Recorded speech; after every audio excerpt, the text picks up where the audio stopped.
To remove the app, you will need to enter the following command in a PowerShell window.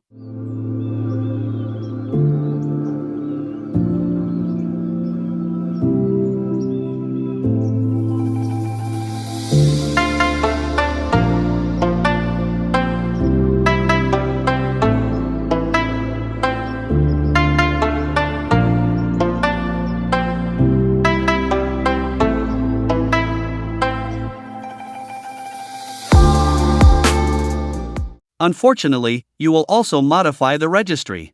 For this, open the registry editor by pressing WinR. Type regedit and press enter.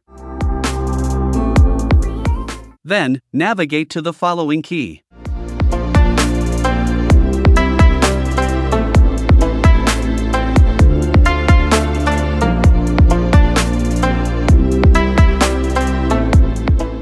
Next, add a string value and name it block_to_OB_updaters.